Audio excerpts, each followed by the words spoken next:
La biblioteca de Merlín llega gracias a Cabify, autos bien inspeccionados y choferes correctamente identificados, porque vayas a donde vayas, la seguridad es lo primero. Viaja seguro en Cabify.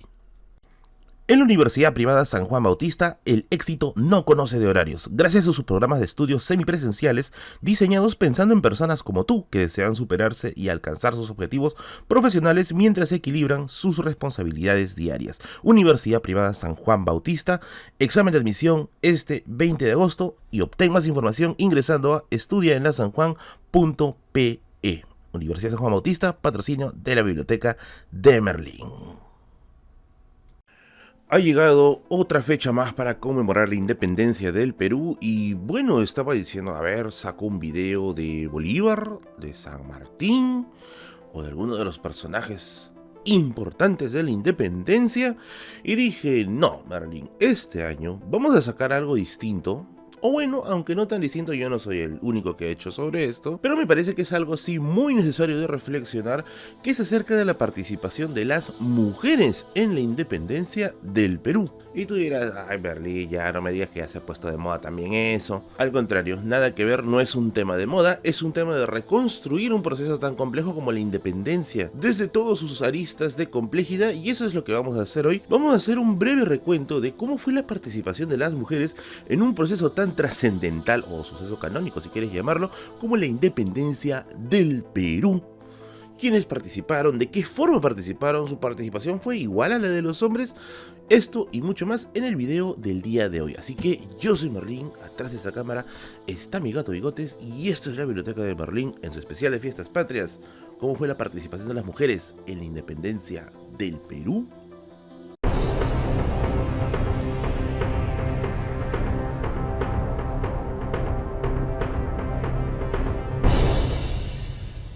Ok, vamos a comenzar primero con lo que va a ser probablemente obvio. Merlín, ¿por qué habría que investigar a las mujeres en la independencia del Perú y no investigar a todos por igual como siempre debería haber sido? Y es porque la investigación de todos por igual nunca ha sido totalmente simétrica, ya que el mismo hecho como la independencia nunca ha sido investigado todo por igual como la gente cree. Vamos a revisar el primer libro que ya es un clásico ya de este canal, Nación y Sociedad en la Historia del Perú, del historiador Peter Claren, que lo puedes conseguir pues en el Instituto de Estudios Peruanos. Aprovecha la feria del libro que creo que está en remate. Y es que Claren en el capítulo sobre la independencia nos dice que lo que nosotros sabemos de independencia ha ido cambiando con el tiempo. A inicios del siglo XX se mantenía esta figura de una independencia clásica rodeado de grandes personajes como Don José de San Martín, Simón Bolívar o los próceres, los precursores, y era una historia formada por los grandes nombres, por lo que usualmente este es el modelo de independencia más conocido, que a veces lo vemos en el colegio todo el tiempo. La segunda versión vino en los años 60-70, que es con la versión nacionalista de Juan Velasco Alvarado, en la cual se busca la participación en la independencia de grupos andinos o grupos indígenas, y aquí se resalta por ejemplo mucho la figura de Túpac Amaru. Sin embargo, por allí también, paralelo casi a esas fechas, entre los 70s y los 80s, aparece la visión de la independencia concedida, que complejiza aún más el acontecimiento, haciéndonos ver, por ejemplo, de que esto no era una batalla de buenos contra malos, sino que ambos bandos, tanto el patriota como el realista, podía ser muy, pero muy permeable de grupos que cambiaban de bando, o de personas que uno pensaría que por su grupo étnico estarían en un bando, pero terminaban en el otro.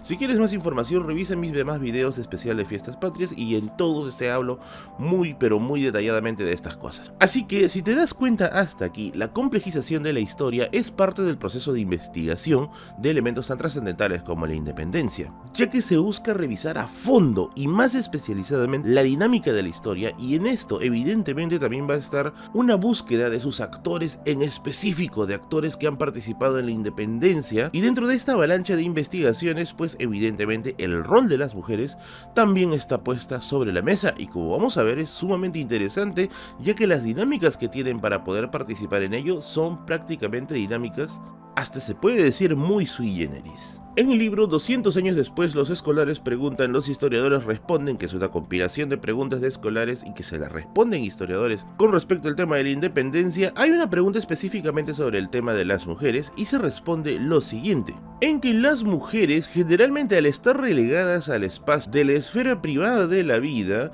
van a pelear la guerra contra la independencia desde estos espacios, desde los roles que en algunos casos terminan asumiendo de manera estereotípica. Y esta participación de las mujeres desde sus espacios ayuda mucho a dar contexto de por qué pelearon de estas formas y por qué obraron de las formas que obraron para poder colaborar con la independencia. Un caso interesante, por ejemplo, lo podemos verlo en la señora María Parado de Bellido, aunque hoy en día también veo que en Ayacucho se está haciendo una suerte de rescate de su apellido original, María Parado de Jayo. Y es que, por ejemplo, la participación de esta mujer ayacuchana es muy interesante, ya que era una mujer que gozaba ya un cierto estatus económico y también un cierto estatus social, algo que, bueno, cualquiera diría, hoy si la independencia está tratando de tumbarse todo esto, pues yo ya logré algo, yo no voy a hacer nada, más yo voy a pelear más bien para defender mi interés. Y es que las acciones de María Parado más bien van a ser todo lo contrario. Al ver que su hijo se une a la causa independentista, ella misma también va a trabajar desde su casa para poder obrar en favor de las guerras de independencia para el Perú. En el libro que editó el grupo Planeta de Mujeres que Forjaron el Perú de Bruno Pollack, por ejemplo, se menciona una breve biografía de María Parado de Bellido muy interesante,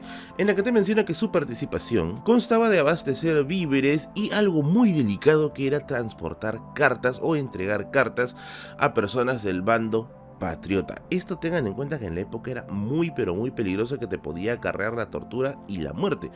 Que dicho sea de paso, son dos cosas que le pasaron. La torturaron mucho para poderle sacar información, algo que María Parado obtuvo mucha reserva, y finalmente su destino fue el de la gloria, al ser recordada hoy en día como una de las grandes mártires de la causa de la independencia en 1822. Y bueno, como les digo, todo desde su casa, todo desde su espacio y básicamente contra su propio estilo de vida. Otro caso similar es el caso de Brígida Silva o Brígida Silva de Ochoa. Hay que recordar en esta época que estos apellidos se unían siempre al apellido del esposo, y bueno, esto puede ser muy problemático, pero es la forma en cómo está registrado actualmente. El mundo que vive Brígida Silva de Ochoa es muy interesante. En las épocas de la independencia no es que todas las familias ya hayan tomado partido y posición con respecto a uno de otro bando. Habían familias divididas, separadas por las ideas de la independencia, más o menos como lo que se ve en la serie del Último Bastión, que también tengo un video haciendo un análisis de ello. Y es que si bien el núcleo familiar de Brígida Silva era un núcleo familiar muy afín a las ideas de independencia, cuando a ella le toca tener su propia familia va a tener un pequeño choque literalmente, y es que su hijo se va a unir al bando de los realistas. Imagínate tú ser una mujer que está buscando la libertad y de pronto tu hijo se unió al ejército realista. Y es que aprovechando esa posición que tenía de tener un hijo en el bando realista, bueno, ¿quién va a sospechar de su mamá? Pues no, ella también se preocupaba por tratar de llevar comida, ropa o mensajes a los que estaban presos en las mazmorras por las causas de la independencia. Si bien es cierto que quizá Brígida Silva no terminó de la manera en cómo terminó María Parado de Bellido, lo cierto es que sus acciones le ocasionaron un gran desgaste emocional y obviamente económico que, bueno, más adelante don José de San Martín la va a premiar el 11 de diciembre de 1822 con una medalla a la condecoración de Gran Patriota. Cabe resaltar que también durante la breve estadía de San Martín en el Perú se condecoraron a más mujeres con esta distinción, específicamente 144 mujeres aproximadamente,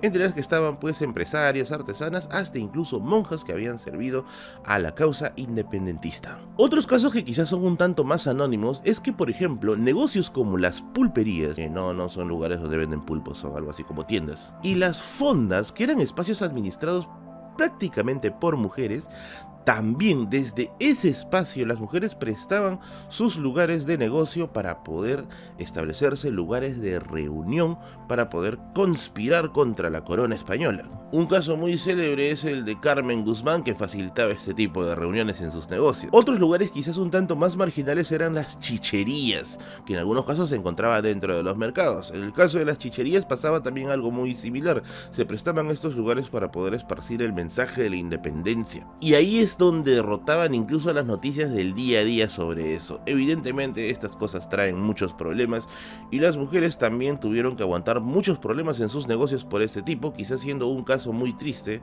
el caso de Mercedes Nogares, cuyo puesto fue cerrado y esta mujer fue encarcelada obviamente por las acciones a favor de la patria. En regiones también tenemos participaciones de mujeres, evidentemente, si este video va a quedar si no larguísimo.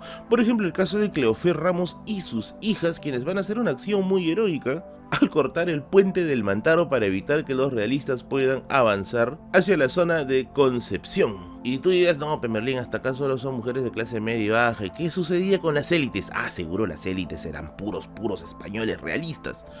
Pues no, las élites también se dividieron. De hecho, las mujeres de las élites, como el caso de Carmen Vázquez de Acuña en Lima, o Rosa Cabero y Tagle en Trujillo, entre otras mujeres, lo que hacían era usar los salones literarios para poder discutir ideas de la independencia o ideas que iban en contra de la causa realista, y bueno, como les digo, también lo pelearon en sus espacios. Algo que quizá por ahí algún suscriptor puede decir, no, pero Merlín, no es igual lo que hacen ellas a lo que quizás hizo la señora de su chichería que la terminaron llevando presa. Y es que hay que entender nuevamente lo que dije al inicio, las mujeres están peleando desde los espacios que les tocaba asumir. Y bueno, si hablamos de mujeres de élites, de élite, evidentemente sería Rosa Campuzano, una mujer que acompañó a Don José de San Martín, y Manuela Sáez, una mujer que acompañó a Bolívar, que más allá de ser meros elementos decorativos, eran mujeres muy pero muy activas con las causas que tenían sus acompañantes. Pero si quiero cerrar este video definitivamente con lo que a mi juicio debería ser las mujeres que tienen un gran pero gran peso y son totalmente anónimas en la historia del Perú, que es el caso de las Rabonas, que en otros países le dicen soldaderas, traperas, juanas o adelitas. Las Rabonas eran mujeres que acompañaban voluntariamente a sus esposos a la guerra e iban en la parte final, se dice, del ejército, porque bueno, están en la parte del final que sería equivalente a un rabo. Las Rabonas, créanme que yo creo que si es que ustedes conocieran la labor que hicieron en la independencia, o que también la van a volver a hacer más adelante en la guerra con Chile, es para que se te vaya el aliento, ya que, como les digo, van por voluntad propia para acompañar a sus esposos, para que no deserten a la guerra, para que no pasen hambre, para que no pasen algún tipo de maltrato, quizá por alguna herida o enfermedad. Iban cargando unas mantas gigantes llenas de cosas pesadas para poder cocinar en el camino, y en algunos casos incluso se adelantaban al camino de los soldados para poder buscar leña, y esto prácticamente la convertía en blancos muy fáciles de grupos que quizá puedan ir en contra de la causa independentista, por lo que su labor militar y su labor en general es gigantesca y lamentablemente desconocida. Y es que hoy en día el estudio de las Rabonas todavía está en proceso de evolución, y esperemos que muy pronto salga del anonimato todas estas cosas para poder reconocer nombres y que sean homenajeados como debe de ser. Y no quiero acabar este video sin contar una anécdota, no bonita porque no me parece bonita, pero sí me parece enternecedora y sobre todo emocionante con respecto a qué tanto era la fuerza y la entrega de las mujeres en la causa independentista. Y es que en el libro de la historiadora Sara Beatriz Guardia, Las mujeres en la independencia del Perú, hay un artículo que se habla específicamente sobre cómo los extranjeros miraban a las mujeres en la independencia durante esos años. El artículo es específicamente de la historiadora Catherine Davis y menciona lo siguiente, que cuando San Martín llegó a Lima, se dice que gran parte de la gente que lo aclamaba eran mujeres. Ahora, vamos a hacer acá una pequeña distinción. Eran mujeres de todas las edades, desde muy jóvenes hasta mujeres ancianas. Lo curioso es que los hombres que aclamaban a San Martín eran principalmente ancianos. No existía gente que lo aclamara que sea muy joven, que digamos, y esto por ejemplo nos hace ver quizá la diferencia de aceptación con respecto al mensaje de la independencia que calaba en la sociedad. Pero volviendo al tema de la anécdota, se dice que él, cuando llega a Lima, va a la casa del gobernador y una mujer se lanza a sus pies y lo abraza de las rodillas, y en lágrimas y gritos le dice que ella está comprometida con la independencia y que le iba a entregar a sus 3 hijos para que le sirvan en absolutamente todo lo que sea necesario para conseguir el objetivo.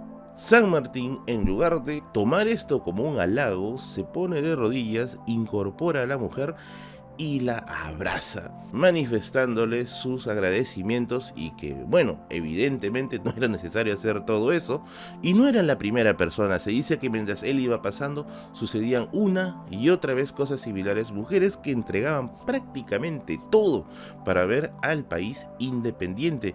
Esta anécdota, que es, como les digo, para mí muy enternecedora y emotiva, es algo que por ejemplo nunca lo he visto anteriormente en otros libros, o incluso quizás en manuales escolares, y es que creo que acciones muy emotivas como estas nos recuerdan o nos hacen ver el lado más humano de la independencia, de personas que lo dejan todo por una idea, ya sea una idea patriota o una idea realista, pero finalmente detrás de todo eso, seres humanos que sufren, seres humanos que viven, y sobre todo seres humanos que sueñan. Felices fiestas patrias les desea Merlín y Bigotes. Nos vemos. Este video llega gracias a la librería Solo para Fumadores. El libro que buscas está allí. Libros de historia, sociología, antropología, historia, literatura y más. Todos esos libros que siempre has querido para tu colección, para tu tesis, para tu trabajo de investigación o para tu lectura personal o quizá para un regalo, lo encuentras allí. En Girón Camarán 936 a 1,5 cuadras de la Plaza San Martín. Ya sabes, Solo para Fumadores está allí con todas las novedades editoriales, con todo lo último en publicaciones, y visítalos y checa todas sus redes sociales que tienen cosas muy pero muy buenas.